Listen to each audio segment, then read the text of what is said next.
There may be a day coming when we will be longing for the US dollar, especially after what is being proposed by the International Monetary Fund. Let's explore.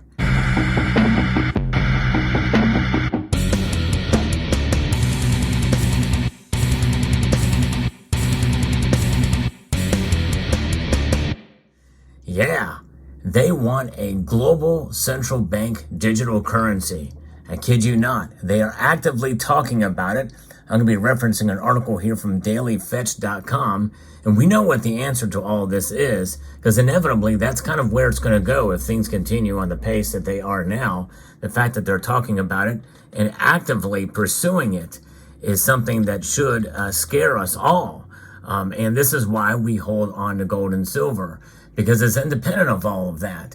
I think that's one of the reasons why it has survived as a currency and as monetary metals for thousands of years.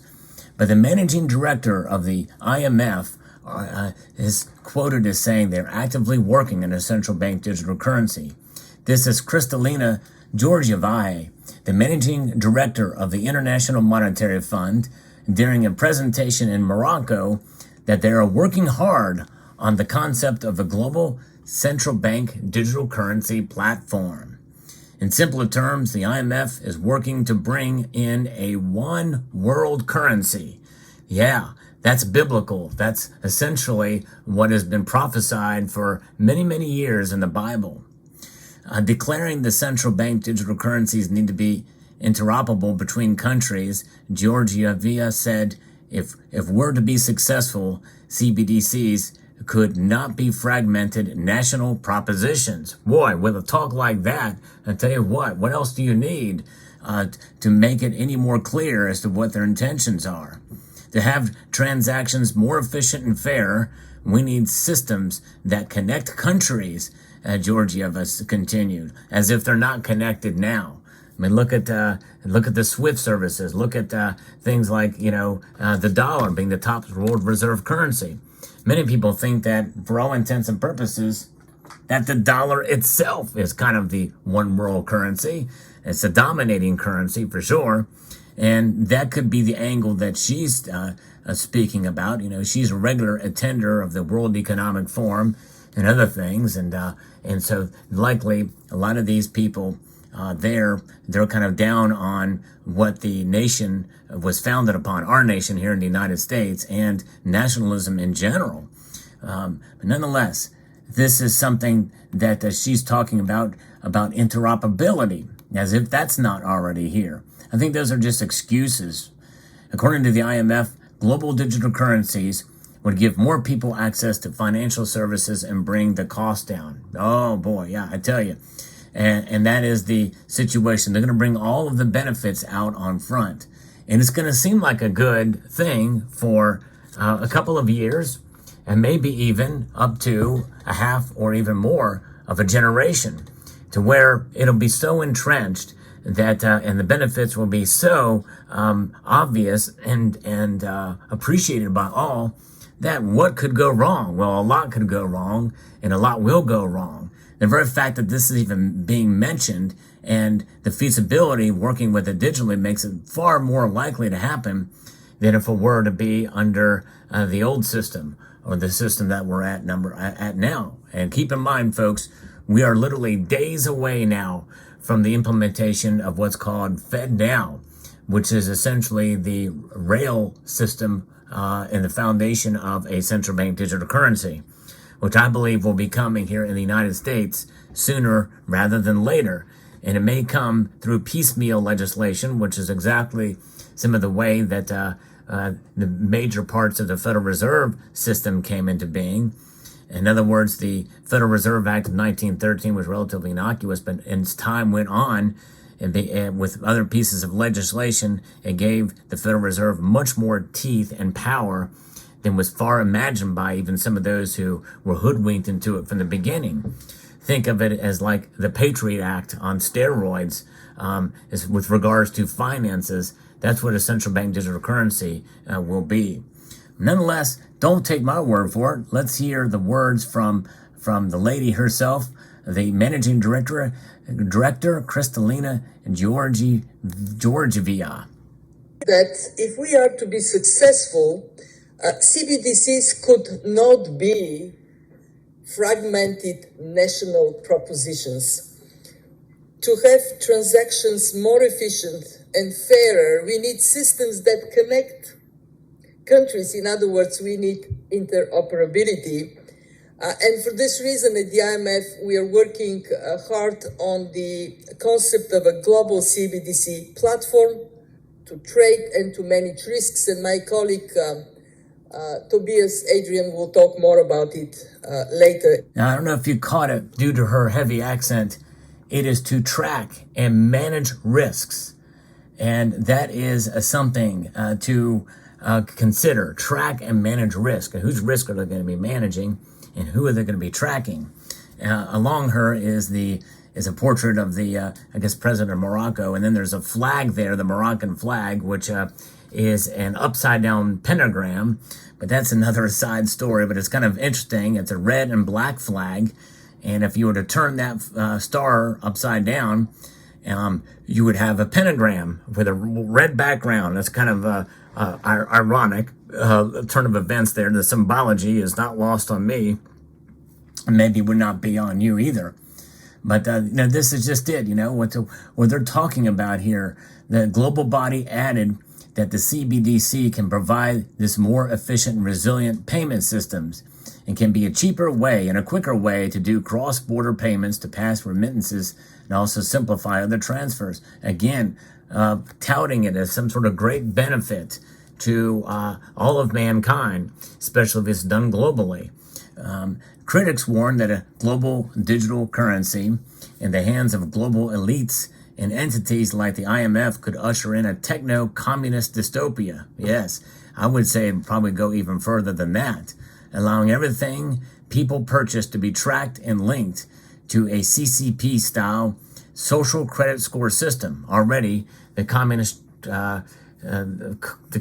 Party of China is using central bank digital currencies and a social credit score system. And believe it or not, here in the United States, we are very, very close, already very close to implementing such a thing with regards to ESG, which is environmental social governance, decisions being made based off of, social credits. And you get credits and you get points for utilizing governance, social and environmental aspects. And all of that stuff, by the way, is something that is completely subjective. And a lot of it not based on science, and most of it political, absolute political, and that alone is about control.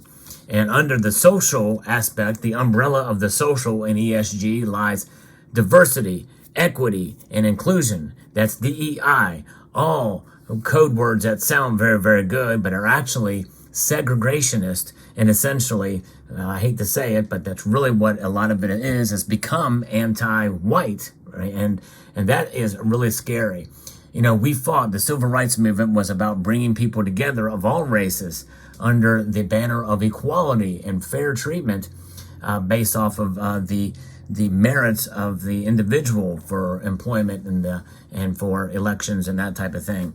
Now we use race as a tool to punish, and that is abhorrent. And that is what we're talking about with ESG, which is already being implemented. They're ushering this in, so that when a central bank digital currency comes, it's just going to be just a carryover and a continuation, almost to a militant scale, to how this thing will be enforced, to where they will literally be able to sanction your bank account and freeze all of your assets, because we're all going to be victims of this central bank digital currency. It's bad enough that would be done on the national level. Now it wants to be globalized, and that's going to make it even worse. Power that is that is more centralized in a faraway land, distant land, to where you, the citizen of this country, have no rights and no say as to what goes on. Now, Robert Kiyosaki, he issued a stark warning against central bank digital currencies, arguing it would open the doors for unprecedented surveillance of Americans in the world, and he's exactly right there. Those fears are absolutely founded. And again, it's not going to happen overnight. In fact, I would dare say it's not going to happen within the next 10 years. They're going to wait until it's fully entrenched. They do not want to have any revolts. They do not want to have any, have any warnings so that people can feel comfortable with it. They want people to be comfortable.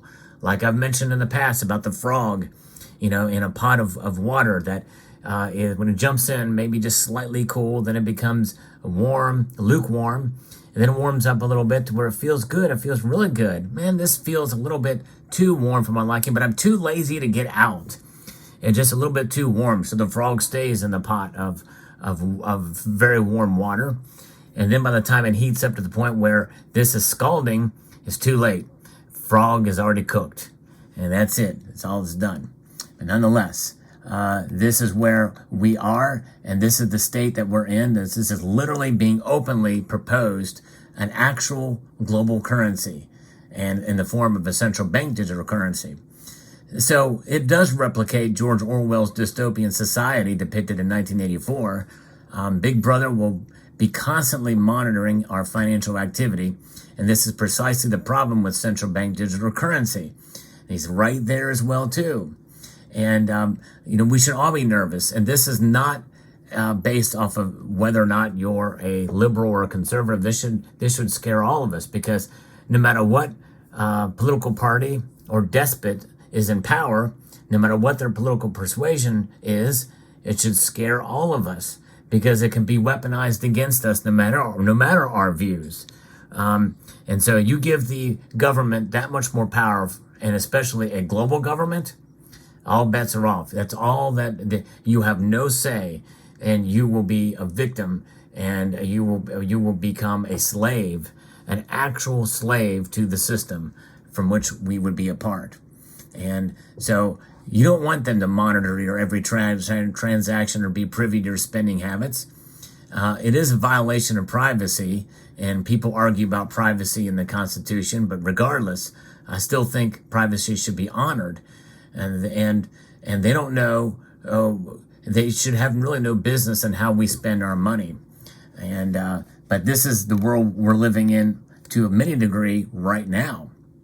Now, there is a bill that's been introduced in March that would prevent the Federal Reserve from implementing a central bank digital currency. And it's been sponsored by several in Congress, all Republicans right now, but it would eventually be used as a government. It says that in this legislation that they fear it could be used as a government surveillance system. The federal government has no authority to unilaterally establish a central bank digital currency, according to Ted Cruz. He noted that the bill goes a long way in making sure government doesn't attempt to centralize or control cryptocurrency, and it allows it to thrive in the U.S. We should be empowering entrepreneurs, enabling innovation, and increasing individual freedom, not stifling it. And more importantly, we should not be giving that power to the Federal Reserve or to the government.